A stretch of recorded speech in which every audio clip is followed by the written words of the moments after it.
Students तो ये 9th class के जो स्टूडेंट्स हैं उनकी जैसे कि उन्हें पता है कि उनकी ट्रांसलेशन सीरीज़ चल रही है। ये यूनिट नंबर 4 हज़रत अस्मा के पैराग्राफ नंबर 6 की ट्रांसलेशन है।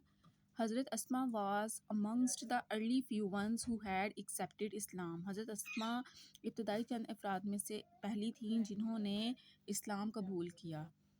She was the daughter of हज़रत अबू बकर सिद्दीक़। वो हज़रत अबू बकर सिद्दीक़ की बेटी and the step sister of हज़रत आयशा सिद्दीक़ा रज़ी अल्लाह तआला अन्हा और हज़रत आयशा रज़ी अल्लाह तआला अन्हा की सौतेली बहन थीं। शी वाज़ हज़रत ज़ुबैर बिन अल अवाम्स वाइफ। वो हज़रत ज़ुबैर बिन अल अवाम की बीवी एंड द मदर ऑफ हज़रत अब्दुल्ला बिन ज़ुबैर और हज़रत अब्दुल्ला बिन ज़ुबैर की वालदा थी।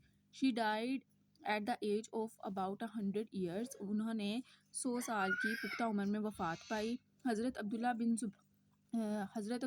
Zubair used to say that he had not seen anybody more generous and open-hearted than his aunt Hazrat Aisha and his mother.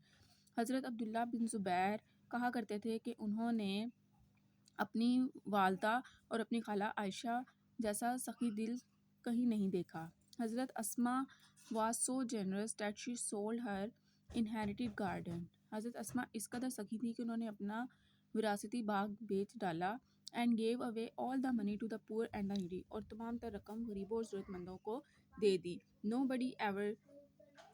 Nobody ever returned empty handed from her doorstep. कभी भी कोई उनके दरवाजे से खाली हाथ ना गया था। ये हज़रत अस्मा के पैराग्राफ नंबर 6 की ट्रांसलेशन थी। इसके मैंने मीनिंग्स आपको पहले करवा दिए हैं और ये सबसे आसान पैराग्राफ है। इस पूरी कहानी में सबसे आसान पैराग्राफ यही है।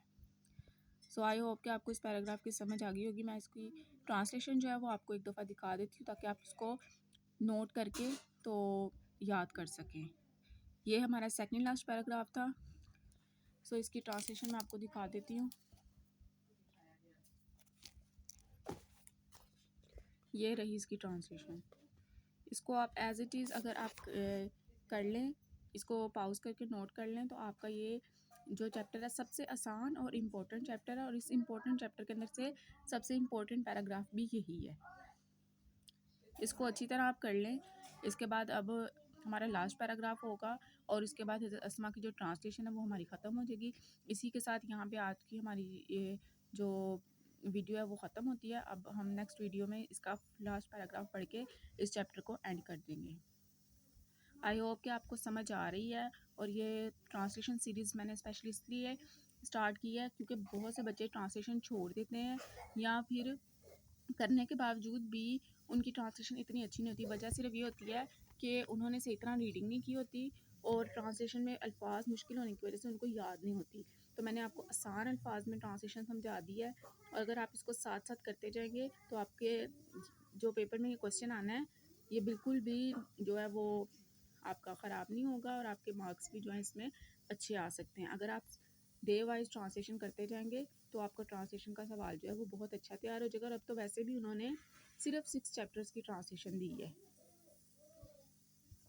आई होप कि आपने ट्रांसलेशन को अच्छी तरह पढ़ लिया और देख लिया है। इसको नोट कर लें और साथ साथ याद कर लें ताकि आपको जैसे ही हमारी ट्रांसलेशन सीरीज़ ख़त्म हो तो आपकी ट्रांसलेशन तैयार हो चुकी हो। सो अब मिलते हैं नेक्स्ट वीडियो में।